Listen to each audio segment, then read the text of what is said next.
Jim help me like get it on the computer. Yes.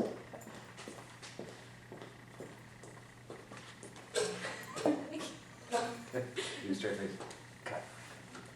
Hi, Mr. Lynch. How are you doing today? Very good, thank you, Ms. Fitzsimmons. Thank you for taking the time to meet with me today.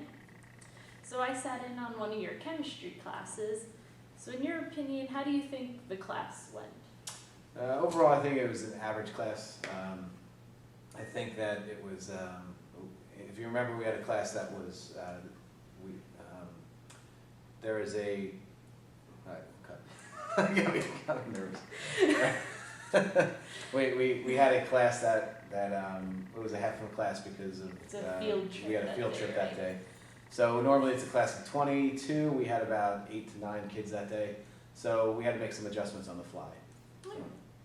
So do you think I can't do this either. Right, if you were to teach the same class again and you had all of your students, what do you think you would do differently? The flow would be better. We would have the proper do now. They would follow the do now, and then we had some hands-on activities where we would have been able to implement them more successfully, where they would have been more collaborative. It just seemed kind of cut and pasted in this lesson instead of So they were the kind of flow. missing their lab partners. Yes, exactly. Yeah, the normal lab partners weren't there, and they were mix and match with different people, and the flow wasn't as normal. Okay. I noticed that you moved around the classroom a lot while the students were working. Why did you choose that strategy? I just feel it keeps them on task, it keeps them honest. As you walk around, it keeps them knowing that you're involved, and it keeps them involved.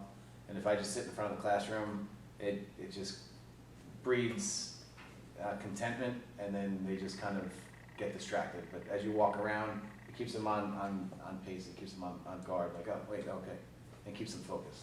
So you're trying to make sure they're actively engaged? Yes, and it allows me to see what they're doing as well. It allows me to see, are you on task, are you off task? Alright, so you'd say it's a good way to keep assessing the students as they're working? Yes, 100%, yes. Good. I noticed you have a great rapport with the students. How do you establish that from the beginning, and how do you maintain that rapport? I think it's a simple concept of respect. I show them respect, and I just expect it back. And I tell them the first day of class, I said, I will give you all the respect you deserve, and I expect the same back. I will never purposely embarrass you in front of others, in your friends, and I would expect the same thing. You're not going to embarrass me in front of your friends, in front of the class. And then also showing a vested interest in the kids, asking them each day, how did your team do it yesterday, or you're trying to get to know something about them and asking them about that.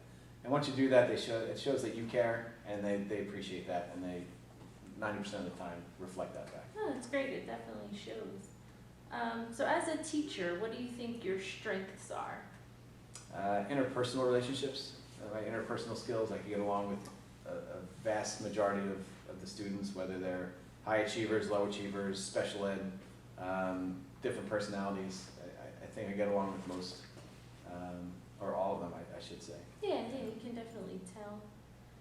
What do you think are some areas you would want to improve upon? I always want to improve on getting innovative lessons where the kids are engaged more.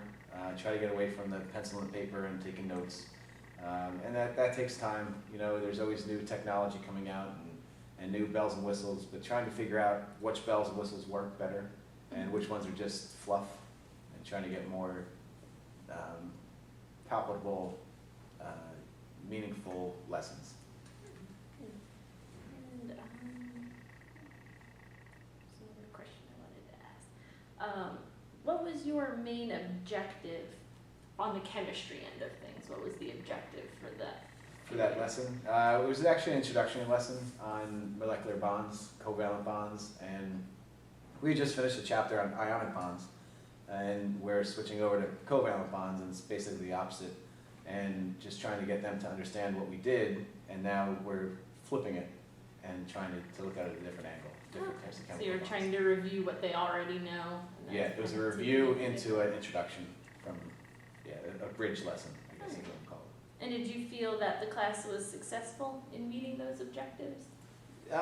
Yes, for the most part. The next day after I assessed them, I did see that they did pick up on the information that was presented. It wasn't as much information as I wanted to present since we had half of a class. But yeah, of what we did cover, they did pick up on it. Okay. And they got a chance to review again when That's the rest correct, of yes. their class filled in. Yeah, and then so then we kind of not exact repeated, but we repeated a lot of the stuff, and they were able to then teach, explain that to their lab partners. Oh, great. That's a great method. Thank you for taking the time to meet with me. No problem. Glad I could help. Yeah, I don't know how long it has. So you think the sound's okay? I hope so. I didn't even think about that.